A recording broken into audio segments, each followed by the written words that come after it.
Mga angkay, ito yung bago namin yung kabitan ng mating napakadumi. At ito naman yung matapos namin kabitan ng mating napakalinis mga angkay. Ayan, good morning, magandang hapon, magandang tanghali, magandang gabi mga angkay. Nasaan man kayo lupalop ng mundo? Ngayon ay nagbabalik tayo at mag-install tayo ng mga angkay.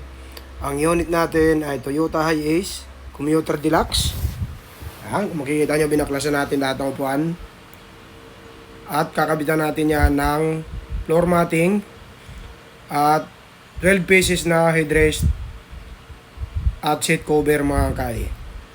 Mga kay proseso, kagaya ng lagi nyo napapanood sa video, ganyan lang ang pagbaklas natin sa pagkakabit ng floor matting, ceiling at saka seat cover. Bababa natin lahat ng upuan, tatanggalin natin yan lahat mga kay bago natin babakyumin yan at para maikabit natin ang matting at ang seat cover ng unit na yan mga kay.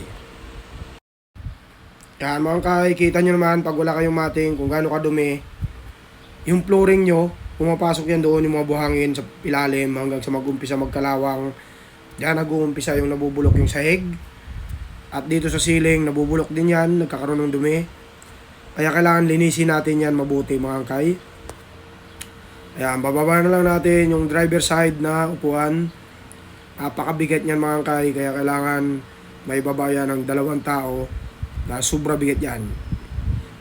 Yan ang proseso ng pagbabaklas mga kay. Kung sino man yung mga bumibili sa amin online, lagi nyo lang panoorin yung mga video namin kung paano namin binabaklas ang mga upuan at kung paano rin namin ikinakabit yung matting para meron na kayong idea mga kay na ganun lang kadali. Kita nyo naman kung gaano karami buhangin yan mga kay. Lilinisin pa muna natin yan, babakyumin natin yan bago natin ilatag yung floor matting mga angkay. At ayun, ikot tayo dito sa likod mga angkay. Tingnan natin.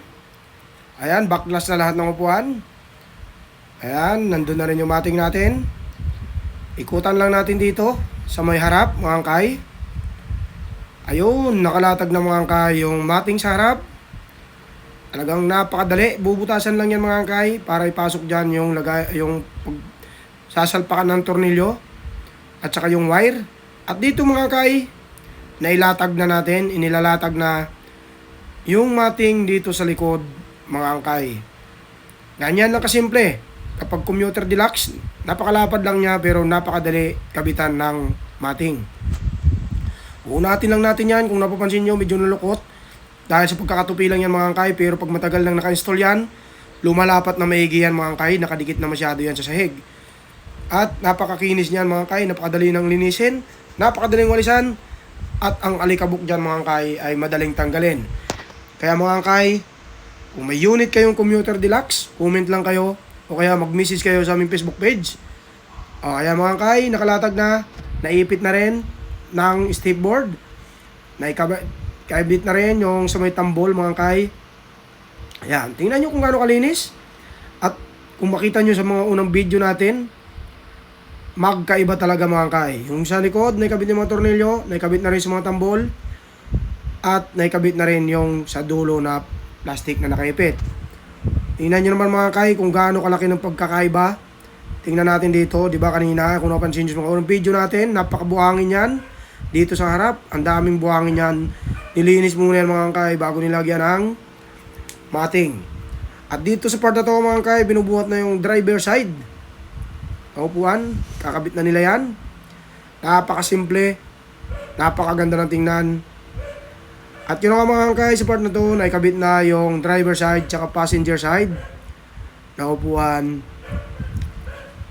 At malapit na matapos yan mga angkay kasi sa likod naman ay hanggang third row lang yung upuan dyan. Kaya madali na matapos yan. At ito nga pala yung seat cover mga angkay.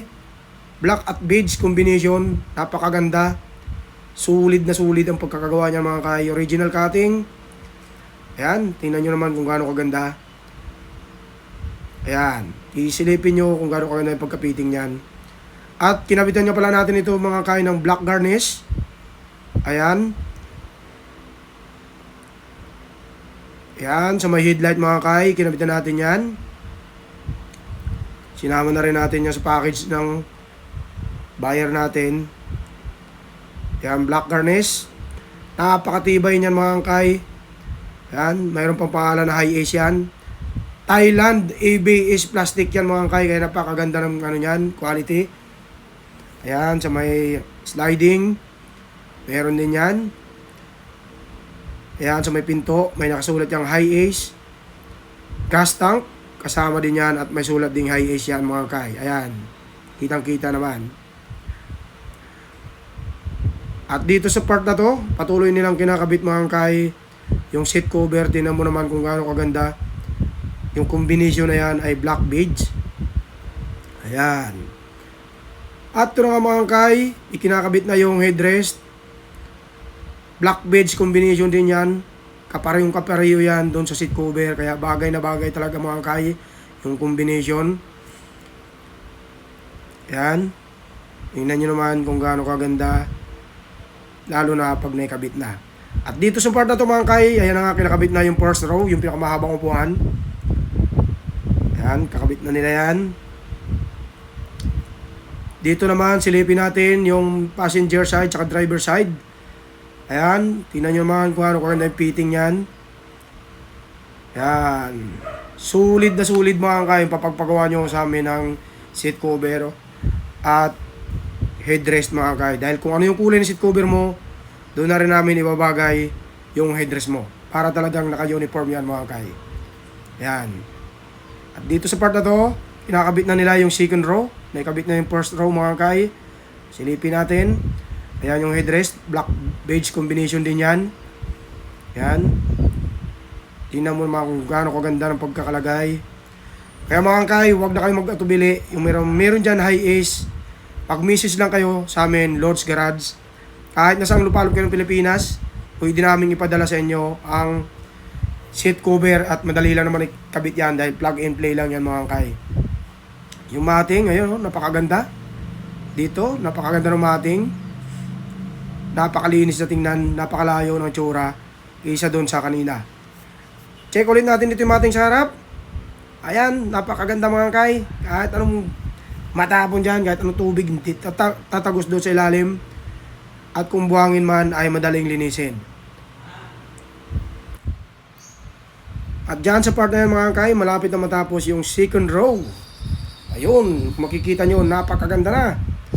At dito sa part na to mga angkay, tuluyan na nga tayo natapos sa pag-install. Nakabit na rin yung clip type para sa last row. Ito yung second row.